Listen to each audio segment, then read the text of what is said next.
Not really. And no one else from the team really has damage. Ladies and gentlemen, this is going to be the third game of the day. It's going to be Falcon going up against Team Liquid. This time, this is for the 1-0 bracket.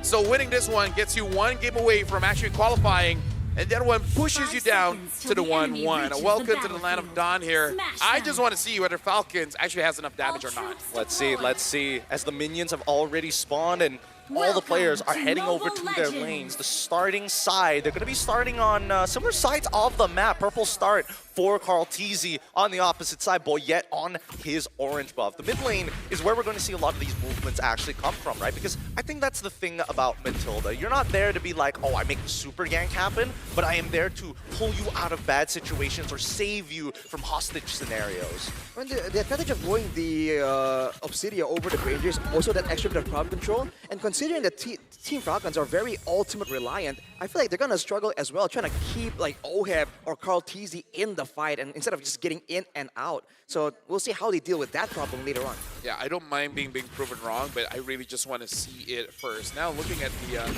emblem setup here, hold on, before that, looks like Gold might be in trouble. Just like that. He just walked up and took it. But he had flicker. Yeah. No. As a roamer, it's faster for you to come back into the game if you just die at that point. That's true. That's true. Anything below 90 seconds, it's not worth it to use your battle spell. Just die. If you're a mid, fine. But if you're a roamer, it's like, getting gold anyways. I only die for like, what, 2 seconds? It's not enough time for the roamer passive to take anyways. Also true. But even so, that first blood, huge for Sanji to kind of get himself ahead in terms of like item progression compared to Coffin. And I think that's going to be a really big deal if he gets that lightning truncheon first. Well, he might go for a genius one. Who knows? A gank attempt here in the mid lane. Yeah, I want to try and get Sanji under control. TL Sanji, because again, the Farsa can roam so efficiently.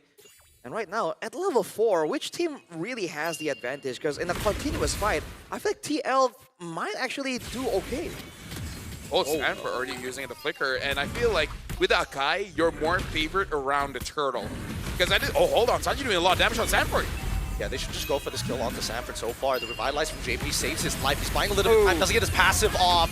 And now JP has to back away. Carl-TZ trying to look for a trade, yet survives. Magic Worship, okay, the shield comes just in time. And now, as they make sure, no lethal ignition to worry about. And the taunt, no, it's too late. Boyette takes it, finds the first turtle and kills Daddy JP alongside it. I was about to say, Falcons made a mistake. They should 100% just go for the turtle, but they still got it. So, hey, not punished. Not punished. And Sanji's walking away with 2-0 Carl in his lane. Oh, wait, hold on. Whoa. Matilda Airlines already coming through. Carl survives, and Oheb making sure that Troll takes the punishment, forces the flicker. Here's Sanji in trouble now as we see that Coffin is able to find it on his own. Yo, That was Falcons. That was hot.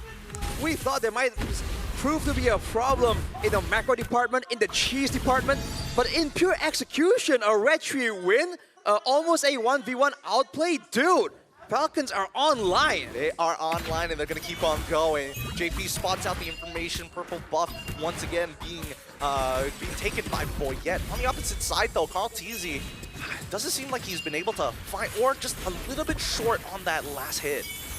They're going on JP right now. He should be okay, right? Akai actually does do quite a lot of damage as a utility jungler, but yeah, looking at the items that's been built, having the Molten Essence on the Akai kind of does help out just a little bit when it comes to the early game here, because again, their draft really does not have a lot of damage. But if Cuffing continues to play the way that he's been playing, it looks like there won't be that big of a problem, because he does have that Feather S-Strike. I think their mid-trio is walking around really well for the side of Team Falcons. I'm just trying to figure out whether or not Team Falcons is eventually going... Where's the conversion, right? Who are they going to eventually give the golden EXP to? Are they looking towards that Granger side, or might as well double down on Sanji since he already has 2, right? I think in theory it should still be the Granger, and so far they haven't been doing that. Even the gold buff earlier was taken by Boyette. So the gold buff advantage that the Granger usually enjoys, Sano isn't really benefiting from, but he does have the Sky Piercer, and a fight might come through here. They're looking for an opportunity, but Sanford is making sure that he does not get caught. Unsure who got that one, but it looks like Team Liquid, they are thinking of contesting for this one, but you got to be careful. Cuffin does have the boss on its side. Oh man, the heavy spin is also a big worry. Sanji still fighting against Sanford, and Kaltizi actually joins in and shows himself with Matilda on top of him. So around. Oh wait, they actually jump double down on towards Sanford's side. They know it's like fighting him through the mud. Kaltizi wins out on the turtle take as Sanford has done his job. Flickers away. Oh no! Gets pulled halfway across the world, and now the heavy spin comes on through to try and keep them underneath the turret. Sanford cancels it out, but it's too late. He's got backup from Sanji. Feathered airstrike stolen by Cuffin to turn things around, and now Troll and Boyette on the run as Cuffin must clean this fight up from JP and Sanji. Troll still playing in a hell of a game, making sure. Forcing out the AOG. Didn't know that the interaction worked like that, but either way, they still survive. Team Liquid won a lot for that one because, put this into perspective, Carl TZ got the turtle, went all the way down bot, killed Sado, kill goes over to Oheb, and then takes the jungle, both the green one as well as the buff. Team Liquid just like, I mean, like, if you want to fight, sure. Carl's just farming up. He's farming hard. And I think the best part about why Team Liquid is one, hold on, Feather Ash is already coming out to deter him, making sure that Daddy JP is going to be able to get out scot-free. He doesn't have his AOG back up yet. Yeah, and again, the scaling, I just want to see if they have enough damage, because at this point, Carl will eventually become a problem because he's farming up much faster compared to Boyette. And after this, Boyette has to be less stingy about his ult. Oh wow, again, huge damage onto him, and Boyette able to take him out with the help of a couple of ticks of the heavy spin and Troll. He doesn't mind going down, but he's already got the Flask of Oasis. If he can survive, that'd be great, but Kaltizi puts the banhammer on him. Nothing gets past him. So there's some moves here from Team Falcons to try and throw a curveball, to try and get something. But overall, Team Liquid, even if they don't really have the kill advantage right now, because of how efficiently they're rotating around the map and leaving fights, they don't mind seemingly losing the fight a little bit if it means they get greater benefits afterwards through farms, through rotations. And you can see the advantage 2K. Yeah, right now for Team Falcons, they can do something here if they can get a cash. The question is who they're going to cash, because Troll so far has been very proactive, and Carl just keep taking all this farm. Team Liquid, they're pretty okay with the movements going up against Team Falcons here. Yep, I think they figured out that Team Liquid has figured out what Falcons, how they want to rotate, and they're doing it consistently, which is great, because now that Team Liquid has adjusted and Feather Airstrike already out to put Sano out of the fight, he's not going to be coming back in here. Troll loses 50% of his HP to the Flask of Oasis, does trigger, and now Sanford is holding on to 3 members. His Oheb is blasted down Sano, and now wait, JP getting involved, heavy spin comes on through, doesn't get the cancel in time! Somebody needs to help him, but JP and Sanford hold strong. AOD comes through from Daddy JP, but it's not enough, as even a fracture doesn't secure the kill. Big back and forth right there. TL with the overwhelming win, but JP, that was a very deep AOG after the fight. Oh, easy! Oh my god, what do you even do against that? And now Sanji in the Thunder form doesn't even get enough hits to actually get his ult off. Sanji walks away for free. Yeah, Sanji just played fair by staying inside of the terrain. And be like, up over the terrain. Yeah, it's like can you hit a wall? No, you can't. Oh well, I'm good. Too bad. But yeah, I gotta say, I don't know how Sanford was able to actually get out of that one, because I saw the final moments. I don't know how he managed to get a mark on whoever was outside of the fight and able to get out of there. But that was very impressive. And then now Carl almost 2,000 ahead. And Akai usually doesn't care, but also just shows that Carl's just dominating this. Whoa. Oh, Sanji now in trouble. Oh, Boyette, he misses the body slam. Oh, no. They start backing away. Troll in trouble. They only sacrifice him to minimize the damage. Even Sanji wasn't able to find that big engagement. At least for Team Liquid, Sanji, Farsa managing to flicker out just in time before things got dangerous. That was infuriating. You got the catch, and then Sanji just avoided it in a way that you did not expect, and then flies away. It's an ankle break, just plain and simple. They thought he was going to go the different way, and he just, in a split second, decides, you know what? They wouldn't see this one coming, and gets out of the way. Now with the Blood Wings, it's going to be a lot more difficult for Team Falcons to catch him as well. And look at the structural advantage, man. TL have so many ways to rotate. Oh, AOG finally coming in between the mid 2 and 3. They go even further as Troll's trying to sustain, making sure that Boyette lives.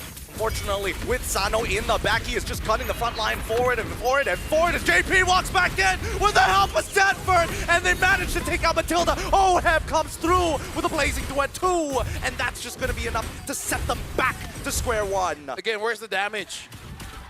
That's all I'm asking.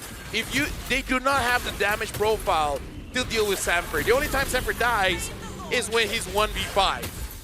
Well, they've been trying to skirt around that by jumping on Sanji, jumping on Oheb, and making sure that they have all the time in the world to deal with Sanford. But the thing is, now Sanji is just surviving again and again. Team Falcons has shown their hands so early on. The Matilda Akai combo, the TL is seeing it coming from a mile away, but look at this! Oh my god, they found another one, a heavy spin right on top of Oheb. He is just taking it all, the blazing duet through it all! Let's the Filipino sniper live through death itself! Unstoppable as an engagement comes in from Sanji's side. He's looking to alter things in the present. Double kill coming in from Sano.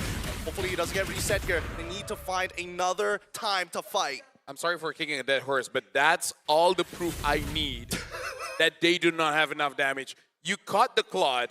He just ults and literally stands there doing nothing. He healed up! Yeah, that's how strong the revamped Fire Emblem is. Instead of giving Spell Them, it gives the hybrid lifesteal, and Claude just loves that. He loves it. The buff towards Demon Hunter Sword as well. A lot of heal. Way too much healing. So ridiculous. It's so ridiculous. And now they're going for even more. Oheb is playing on a tightrope. Same goes for Carl Teasy. Both of them. Oh my goodness. He knew it was going to come, and he baits it out of Boyette. Oheb, he's going to try one more time. He's trying to get a reaction out of them. Every single time he BMIs out of there. This tightrope act, it's got to play a huge mental strain on Team Falcons. You see that, and now if you're Team Falcons, every single time you see an opportunity, it's in the back of your mind. What if this is a bait? What if they're just waiting for me to waste my resources? And that's the last thing you want to have happen against a team like TL, dude. They will outmaneuver you mentally, and they're still going for a bit of a siege here. Yeah, right now, Team Liquid, they're going to hold on. They're jumping on Sano. I think they tried, but Sano manages to flicker out and cut enough distance. Boyette is looking at the mid-tier 1, and Sanford, he's finally down. Team Liquid took a risk, and it did not work out in their favor. Team Falcons bought themselves an extra 4 minutes. The way that Sanford is playing is basically like, I know I'm not going to get MVP, so I'm just going to buy time and you guys get something. I wonder if that was intentional, because he drew everyone. They saw the AOG along with the with Sanford walking into the base, and on the bottom side, that's just Carl Teasy getting that far side base tower for free. That could have been intentional. It's a micro adjustment from Boyette specifically, right? Because if Boyette joined that top side, they would have lost their mid inhibitor almost straight away. So again, it's all about that push and pull, and I think that Liquid is just more aware. But Team Falcons, they're slowly getting it. They're like, okay, these are the signals that they're looking for as well. Yeah, Sanji knows Boyette is there. Yep, there you go. There you go. At this point, it's not even surprising. It's not. It's telegraphed not. So hard. At this point, Sanji is emailing into them. Man, dude. Even like force the flicker from Team Falcons themselves. Look at Cartesi positioned to go for an assassination. They actually make it work. I mean, Sanford is going to start baiting, and now the AOG into the back to catch Sano initially. Cartesi's at least able to find one, but Sanji on the opposite end, outmaneuvered by Cartesi. Oheb now just slowly gunning away at Boyette. He can go forward and blazing duet as well. Flickers forward, locks himself in the corner, gets back up because Sano didn't react in time. Even if it did not enough damage. I really did not like this Granger against this kind of lineup coming in from Team Liquid. Now 10k ahead, and Sanji's just showing Cuffin. You know, like, oh, you crawled to me, that was cute, now I'm gonna do it to you. Stolen. Once again, Stolen Feather Airstrike, just buying them some time. Precious seconds as another wave is about to crash. They want to deal with the top side, and they don't mind the wave pushing in from bottom. Well, right now, the Feather Airstrike trying to zone them away. Carl's gonna be careful. And Sanji, I guess the late game is probably the weakest point for Sora, because you don't have enough damage to execute like 1v1, and you don't have enough sustain to actually get everyone. Oh, hold on, Boyet misses it. I mean, tries with a heavy spin to kind of buy some time, disrupt the upcoming waves. They know that the Lord is coming, and they know for a fact that the top tier 3 is going to fall. JP with the AOG already down. They're still waiting. Boyet, he does not have his ult just yet. Cuffin with the Stolen Feathered Airstrike will try and buy some time. Sanji himself responds with his own artillery. The waves are being managed very well as Team Falcons have no inhibitors, and now Sanford gets into the middle of the fight. Engagement coming in from the side of Sanji, only finds 2. It's not enough as JP takes him out, and now the rest of the Falcons are forced underneath as we see Team Liquid close out the game. GG, well played. Congratulations to Team Liquid, and again, this is expected.